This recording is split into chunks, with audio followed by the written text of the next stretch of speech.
Hi guys, Matilda here. I'm at TT Liquor, Mixology's flagship venue in Shoreditch. Today we're going to show you how to make a Passionfruit Martini. It's one of the new favorites from our cocktail making classes. It's a stripped back and concise version of the Passionfruit cocktail that we all know too well. The ingredients are in the description below, and here's Kay to show us how it's made. Hi guys, it's Kay back here at TT Liquor. Today I'm going to be showing you how to make a Passionfruit Martini. So, as this is a martini, first thing I'm going to do is get my martini glass at the ready.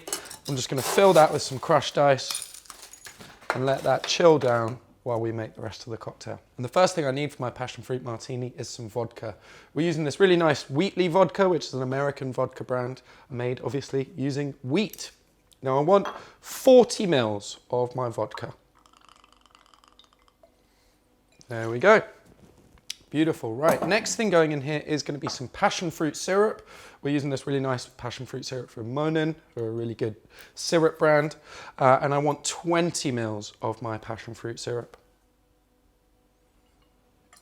Next things going in here are going to be some fresh fruit. First thing we want is, of course, some passion fruit. So I'm just going to cut that guy in half. Beautiful. And I'll just use my spoon here to scoop the insides of that passion fruit into my shaker. So next thing I need in here is some fresh lime juice. Now we want about 20 mils of lime juice, so half a lime should suffice. I've got my elbow press here, and I'll just use that to squeeze the juice into there. So I'll just pop that in here. There we go. So now I'm just going to go ahead and fill that up with cubed ice. I'll pop my tin on top, give it a little smack to seal it. I'm going to give this a nice little shake for about 15 seconds. Here we go. Fantastic. So I'll pop this open. More or less ready to serve. I'm just going to get rid of this crushed ice in my martini glass. Give it a little shake to get rid of any water. And I'm just going to use my Hawthorne strainer to strain this into the glass.